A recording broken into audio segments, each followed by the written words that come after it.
Dentistry, transforming your health for a lifetime.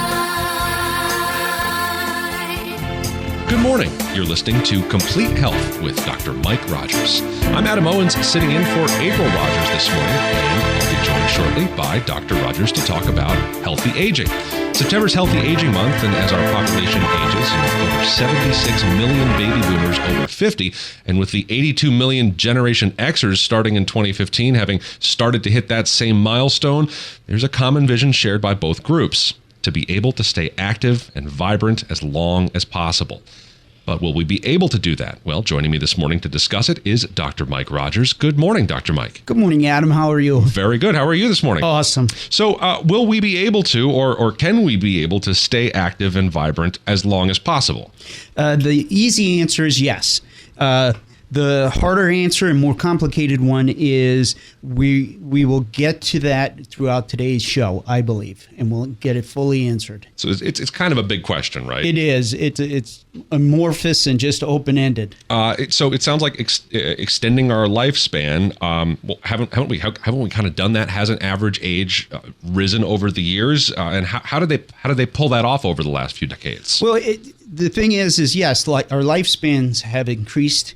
You know, everybody's living longer, and but is it truly our health is getting better? And the way we've accomplished this is, I believe, through vaccines, antibiotics, improved hygiene, miracles in medicine and science that have promoted health and longevity, safer home and work environments, things like that, improved and increased agricultural technologies. All of these things just play a part in allowing us to live longer. But, and that's the key, is the but is, are we really living healthier? Yeah, and so that's our goal. So the question is kind of like, just because we're living longer, does that necessarily mean we are actually healthier? And what do you think? Are we? Studies show right now in the U.S. that 80% of the people over 65 have at least one chronic condition, disease, right? And it's 68% of the people over 65 have at least two. Whoa! So now we're looking at, okay, you hit 65, it's your likelihood of having a chronic illness is going to escalate, and so there goes our life, our quality of life. So what's happened here? Why are people encountering these chronic conditions at this age? Is there anything to do to reverse or prevent that, or maybe we want to get to that a little bit later in the show? We can. Let's get into that into a little bit further in. We'll discuss that in a little more detail. But conditions that create the chronic diseases are things that we've been talking about: heart disease, vascular disease, diabetes, stroke, cancers. All of these things that we discuss on a weekly basis are what I'm saying we can start to minimize and extend our well-being and elevate our lifestyle and our health style. Now, I'm familiar with the term lifespan, as I expect most of our listeners are. That's a pretty easy one, but I've heard you use this term over some of your radio shows in the past. Health span. What do you mean by that? Well, what I mean by health span is I actually like to compare the two. Lifespan is, if we look at lifespan as a starting point and an ending point, say on the alphabet from A to Z, it's easy to look at that. So if you start at A, our healthiest point, we're about age 25, somewhere in there. So that's at about letter H. Darn it. You're past it already. Yeah, a little bit. And so at letter H, at that point, we're at our healthiest. And then what we do is our health starts to decline.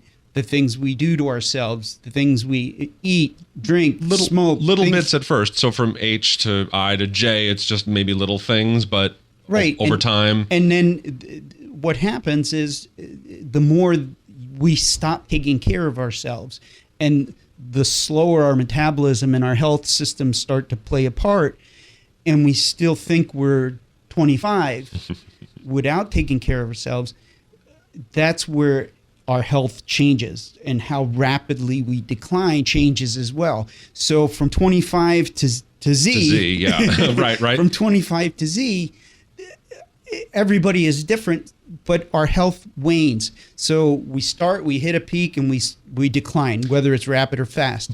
With health span, when I use the term health span, I look at it as, okay, we start at A, we end at Z. At H, we hit our peak, all right?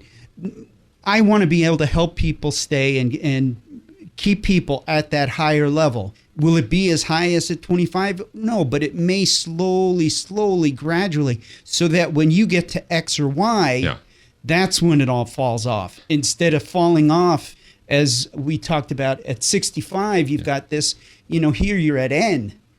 And having this chronic disease that's debilitating. So what I'm hearing from you is that we have some control over this. Yes, we do. And we've got a lot of control over how our life expectancy and how our aging health is handled throughout our lifespan. All right. So a little later on, we'll talk about maybe some of the things folks can do as the years go by to keep their slope from dropping off too rapidly, huh? Right. And you can actually help slow the slope and even reverse the slope at any point in the stage throughout this. And so that's the whole point here. Well, that's pretty good news to me. I got to say, I'm fairly happy to hear that. And now, you mentioned a little earlier in our discussion here that at age 65, most folks encounter at least one chronic condition. Is that? Yes. So, is that number of people increasing? Are there more people encountering chronic conditions? And if so, why is that of concern? There are more people reaching these milestones, and what it is one, as all the baby boomers and now the Gen Xers big chunks of people start to hit these things, these milestones. As I said, Generation Xers are hitting 50. Yeah, I can't believe it. It's really coming up. And so as we mature, things don't work like they used to. And so what this is going to start to do is it's going to increase the likelihood of bankrupting Medicare, causing medical systems failures. Healthcare facilities are going to be overrun by people with these chronic illnesses. So it's not just damage to people, but it's actually an impact on the system of care. Correct. Whoa. Okay. Correct. So that's what we need to be looking at too. And what can we do to help ourselves live better, healthier, longer lives without this chronic problem, and without having for us to worry about being put into a system that's overtaxed, and we're not going to be able to be helped as well as we need to be or should be. So, correct me if I'm wrong, but by helping ourselves, we can actually help others too by reducing the load on that system. Yes, exactly. Making it run better. Okay. All right. So I guess I better go start doing some cardio. Well, we are talking to Dr. Mike Rogers from Complete Health Dentistry of Northeast PA. Today we're talking about healthy aging. And when we come back, we're going to discuss specifically what we can do to improve and to extend our, and am I using the right word, health span as we age healthier? Exactly. All right. Stick around. We'll be right back. Complete Health Dentistry. Do you snore? Has your spouse told you they have seen you stop breathing while you sleep? Did you know that sleep apnea leads to many medical problems such as heart attack, stroke, diabetes, and even cause death? At Complete Health Dentistry of NEPA, we screen all of our patients for this hidden danger while you sleep. If your screening indicates an airway problem, we can work along with your physician to get you the help you need. If you have already been diagnosed with sleep apnea and can't or are unable to wear your CPAP, Dr. Rogers can help as well. Don't go another night without this life-saving help. Call Dr. Rogers at 253-5000 to schedule your appointment. Complete Health Dentistry. Transforming your health for a lifetime. Welcome back to Complete Health with Dr. Mike Rogers. I'm Adam Owens, and as we celebrate Healthy Aging Month, Dr. Mike and I are discussing ways to improve our health over the course of our entire lives. Dr. Mike, welcome back. Thank you, Adam. In our first section, we were discussing some health information, some pretty interesting statistics with baby boomers and Gen Xers as they all start to age as a group. We were talking about how once they cross the age of 65, most folks are typical to have at least one chronic condition. Now, can you help define those chronic conditions? Well, chronic conditions are things such as diabetes, vascular issues, heart disease, cancers, things like that. And statistics show that globally since 1980, that diabetes itself has tripled. Wow. And it's projected by some that by 2050, which isn't that far off, that 1 in every 3 people will have diabetes, which is significant because if you think of the ramifications or the issues that can be contributed to diabetes, insulin resistance, metabolic syndrome, things like that, that all play a part in heart health, brain health. We've talked many times with Dr. Whitney, Dr. Bale, and Deneen that diabetes drives a lot of things, along with keeping the mouth healthy can play a part in with your diabetes. So it's just sort of that diabetes can just be the starting point of a whole chain of failures. Right, and if we think about it, diabetes, people say, oh, I'm pre-diabetic or I've got early diabetes. It's one of those things that's still in a reversible stage. And so things when you've got pre-diabetes, which you may not get full-blown diabetes for 14 to 20 years, why wait? Yeah. So we talked about a lot of different things that can affect our health, but we also talked about the fact that we can have some control over this. There are some things that we can do. So can you maybe help us understand some of the things we can do to live a longer, healthier life? Yeah. Aging naturally happens. I mean, by the age of 40, that's when things seem to age. We age faster, it seems, and so we can't really stop it, but we can slow things down, I believe. And the things that we do for ourselves at this point, 40s and 50s, will have positive effects when we are in our 60s, 70s, and 80s. It's like a retirement plan almost. Exactly. Retirement plan. So, well, is there one specific thing that we can do here, or is it more than one thing to do? I look at it as there's 9 key elements that play a part in 3 categories. Okay. So each category has like 3 points that I look at. So let's start with the categories. The categories are 1, overall health and well-being. 2 is muscle health and muscle strength, right? Right. Yep. And then 3, with it being Alzheimer's Awareness Month, is brain health.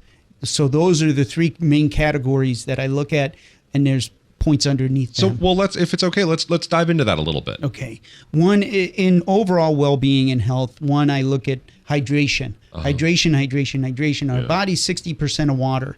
And so if we are dehydrated at any point, it starts to affect not only our organ systems, but now it goes all the way as deep as our cellular aspects. So it affects the cells itself. And so the basic building blocks of all of this can be affected by dehydration. So we want to stay hydrated. Fiber.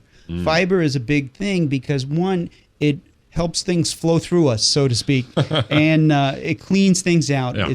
And what it does is it can regulate sugar intake and regulate our sugar in our systems as well. It also helps the bacteria in our gut. There's more bacteria in our digestive tract than there is stars in the sky, it seems like, right? Exactly. And so once again, keeping them healthy and our digestive tract healthy is always paramount. And then superfoods. I've heard the term before. Can you kind of just cliff note it for me a little bit? Cliff notes, great term. I kind of boil it down to a couple things. 1, antioxidant in like blueberries. Yes. Blueberries, you get minerals, you get vitamins, you get things like that. So any of these blueberries, raspberries, things like that, you can get all of these benefits from. Fish and deep water, fresh caught fish. Specific types of fish? Or wild caught. I shouldn't say fresh, but wild caught. Not so much farm raised. Right. But salmon, Yep. anchovies, sardines, things like that. Oily fishes. Right, because you're going to get your omega-3s, you're going to get your fatty acids, and that's going to help your vascular system and your heart health. Yogurt, once again, it's great to help with the bones. The gut flora too, though, and right? The gut flora as well. The tomatoes, lycopene in tomatoes is great because it's a natural anti-cancer. I heard once that the more vibrant the color of a fruit or vegetable, the better it might be for you. Do you think there's some truth to that? Yes, there is, and in my tips, we're going to go into that. We want to eat a colorful diet. Nice. Okay. Good tips coming soon. I like tips. I like tips. And then lastly would be nuts. Yeah. Once again, it gives us protein. It gives us omega-3s. It gives us unsaturated fats. So it helps our digestive system, and it gives us building blocks as well. Okay, so that's like overall health, right? Correct. And then what have you got under musculature? Activity. We want to stay active. Okay. We want to do outside things. We want to just move. Yeah. Whether it's move with friends, but some type of aerobic movement. So, but we don't have to go run a marathon? You don't have to run a marathon. Okay. It's just getting up out of the chair. It's not sitting there as often. And what if someone's listening now and they're not able to really get up and move around so easily? Is there still something they could do? There is. And once again, all of these things, it's best to talk with your healthcare provider just to let them know what you'd like to do. But one, if you can't get up out of the chair, even just elevating your arms, like doing jumping jacks like we used to do without jumping, but just moving your arms or elevating your legs are going to help, because when you get your major muscle groups moving, that's going to use more energy. That's going to take away some of the calories. That's going to help increase our life expectancy and our health span. The other thing is strength training. Doing some kind of exercises. So load bearing, right? Correct. Like a weightlifting, but not necessarily 500-pound dumbbells or barbells or whatever, right? Correct. It could be as simple as a can of soup or something just to have weight to give resistance. Something you're working against gravity with. Whether it's your own body even pushing against the desk can certainly help. And then protein. We need to give our bodies the food that it needs to keep our muscles strong. Yep. And so we need to give it protein. And then what about brain health? Was that your third? That was your third section? That was my third group. And there's different aspects of that too. One, learning. We always got to keep learning because you got to stimulate the brain. You never want to stop learning. It gives us a positive outlook when we start to learn more and more stuff. The other things that I look at there too is social aspects. We want to stay social. Okay. Because once you no longer are social, you start to isolate yourself, and that's where loneliness and depression comes in, and that plays a part in brain health as well. And then third is sleep. We need sleep. 7 to 9 hours a day or a night is ideal, and how to do that, we can talk about that in a little bit. So it sort of sounds like with brain health, use it or lose it, and make sure you rest it. Well, there's a lot to discuss, and I'm very excited to come back and talk about some of your tips for how we can achieve good health throughout our whole body, with our brain, with our muscle system. You're listening to Complete Health with Dr. Mike Rogers. I'm Adam Owens. We'll be back in just a moment to discuss tips on aging healthy. Complete Health Dentistry. Imagine a dental office where they recognize that your mouth is a window into the health of the rest of your body. Hi, I'm April from Dr. Michael Rogers' office. We are that office. Due to our commitment to the complete health of our guests, we have changed our name from Smiles by Design to Complete Health Dentistry of Northeastern PA. We know that regular dental visits will not only help you maintain healthy teeth and gums, but help you prevent serious health conditions and maintain optimal overall well-being. Complete Health Dentistry of Northeastern PA, transforming your health for a lifetime. Call us today at 570-253-5000 and begin your path to overall health. Complete Health Dentistry. Transforming your health for a lifetime. Welcome back to Complete Health with Dr. Mike Rogers. I'm Adam Owens, and today we're discussing healthy aging and how to improve our health span at any time in our lives. Good morning, Dr. Mike. Good morning, Adam. Now, it sounds like we can kind of just jump in and take control of our future at any moment by following a good handful of relatively simple steps to take control of our health. Yes, we can. And let's make with the tips, man. How do we do with the tips. How do we do this? What can we do? Well, my number one is lead an active life. Yeah. And my concern now are the kids today that sit days on end and aren't outside anymore. Screen time. And so activity is big. Get your major muscle groups going, and strength training needs to be a part of it. One of the tips that I suggest to people is, get in a group of someone. If you like to walk, find someone else who likes to walk. Get some company coming along, yeah. Exactly.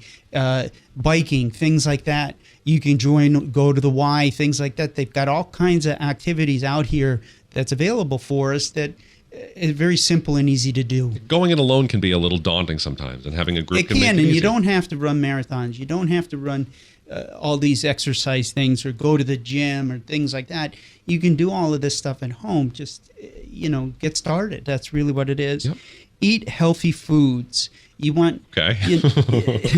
you want whole, nutrient-dense foods. Like we discussed earlier in the show, you want a rainbow of colors. Yeah. Not just naturally occurring colors. Correct. But you don't want processed, highly processed foods or things with sugars added to it or salts added to it. So, like, for instance, like a whole food, like an egg, it's a single one ingredient, right? Correct. But like a processed food might be, I don't know what. Pop-Tart. Pop-Tart. Okay. that kind of adds the added sugar and the processed. I mean, it all plays a part. Yeah. Or it affects not only the bacteria in our digestive system, but increases the likelihood of chronic issues in the future, such as diabetes. The more processed foods we eat. So whole foods, nutrient-dense foods. So what's an example of like a nutrient-dense food? Vegetables. Yeah? Vegetables, broccoli, things like that are going to be more beneficial. Your body has to use the roughage to keep as the fiber. It's going to use the nutrients within it to help promote and grow. So vibrant colors. So I'm wondering, like, okay, if I had a choice between broccoli and cauliflower, does that mean I should go for the broccoli? If I have a choice between a white potato and a sweet potato. Sweet potato. Right. Okay. So Correct. so that deep color is actually generally an indicator it's something good for you. The different colors in peppers, say. Yep. Things like that. What you can add. Getting kind of hungry. Okay. What else we got? Maintain your brain. Yeah. Cognitive stimulation, just stimulating your brain on a regular I hear basis. about crossword puzzles. Crossword puzzles, things that Sudoku or can all help. You want to stimulate your brain and not just go into idle vegetative mode. Is it okay to do that sometimes? I believe so. Okay. All right. Good. Just making sure. Sometimes you have to turn off. Okay. Cultivate your relationships. And what I mean by that is stay social. Yeah. If you don't and you isolate yourself, it does create loneliness. It does, and which can create or increase depression, which now is going to have effect on your brain health. Get enough sleep. We touched on that a little bit. What did you say? 7 to 9 hours? 7 to 9 hours is ideal. You want to turn off the electronics in the room. Make sure they're nowhere in sight. As dark as it can possibly get it. Pets off the bed or out of the room. Things like that. You don't want a large meal a couple hours before because your body has to focus on digesting it. Can I ask you a question about the temperature in the room you sleep in? There's this whole thing where you love to turn the air conditioner on and then pile the blankets on top of you. Is there something to that? Well, some studies say that 68 degrees is an ideal temperature to sleep in. But once again, whatever works for you. But you don't want it too hot because then your body has to deal with the heat then. And I mean, in the heat, I just have a hard time falling asleep anyway. So, okay. The other is even studies show that taking a cat nap during the day, depending on your age, like 20 to 40 minutes maximum. You don't want to go into hours. Right. That's ideal. But the older you get, say 30 to 90 minutes can work. But you don't want to ever go more than 90 minutes because that's going to affect your nighttime sleep. It can put your body into sleep mode during the day, which can upset everything else. You mean sleep mode isn't just for my computer? No, I've felt that feeling. I know exactly what you're talking about. So you want to limit how long your naps are if you do take them. And it's not bad to rejuvenate if you need that. Yep. Reduce stress. Yep. You know, that there's something to that. You've got to find a way to reduce stress. Find someone, if you do have stress in your life and you need someone to talk to, find someone that you trust and love that you can talk it out with. Practice prevention. What do you mean? You know, wash your hands, things like that, just something like that. Now, one of the things that I worry about is just all these antibacterial things, because everything's antibacterial, and to a certain extent, I think it's overplayed. Yep. And so we're not getting inoculated with things that we probably should be, and so it's going to limit us there. But wash your hands. Wear appropriate footwear when you're walking outside, when you're working around the house, things like that. Get your health checked. Make sure you go for physicals. You know, stay on top of your own health. Exercise. So practice prevention in that manner. The other thing in that same mode is stop smoking. Yeah. That's a biggie. You know, nicotine in any forms. Now they're starting to show studies coming out with all these e-cigarettes and stuff like that. Right. We're kind of really the guinea pig generation. Exactly. Starting to show that it's not as safe as people think it is. So we've got to start looking at that. Take charge of your health. Be proactive. The only one who's going to care about you is you. Mm-hmm. And so don't be timid to ask questions. I love when patients ask me questions because then it opens a dialogue where why I'm suggesting what I'm suggesting. Join your community. You know, once again, that's socialization, huh? I really believe in socialization. Yeah. Help in the community. You can help at a library. You can help at different things. Become a member or a group, part of a group. Don't act your age. You know, yeah. And I say this with tongue in cheek, but think of the best age that you ever were, and then act that age if you can. You know, and because the thing is if we look in the mirror and we see someone that's old, that's the way we're going to feel. So don't look in the mirror and say, "Oh, I'm 55. I feel 55." Look in the mirror and say, "Hey, I'm acting 38." Yeah. Right. So, or 15 in my case. Be positive. Yeah. Be positive. Once again, it just uplifts everything. Here's the thing that can be difficult is drop negativity in people around you. Avoid the negativity because that depresses you. Yep. Walk like a healthy, vibrant person. Just chest forward, kind of shoulders back shoulders a little bit. Back, chin out, chest up. Yep. Once again, it allows you to breathe better. It opens the airway. It makes you feel better when you walk with a quicker step. Strive for a healthy weight. Yep. Stand up straight. Okay. All right. Once again, all of these good things. Good tips, Doc. And keep your gums and teeth healthy. Hey, there it is. There's the one that really needs to be, because as more and more medical studies show, the health of our gums and teeth play a big part in overall systemic health. If you've got gum infections, it can lead to heart disease. It can lead to stroke, diabetes, and issues like that. If you have infections, it can create heart attacks and strokes as well. Dr. Mike, if somebody has been listening now and wants to get in touch with you to talk more about this or to set up an appointment to come into the office at Complete Health Dentistry, what's the best way to reach you? Well, you can certainly give our office a call, 570-253-5000, or go to our website, Complete Health Dentistry of NEPA.com. This has been Adam Owens, along with Dr. Mike Rogers from Complete Health Dentistry of Northeast Pennsylvania, discussing healthy aging and your complete health. Tune in next week at this time for more great information. Complete Health Dentistry.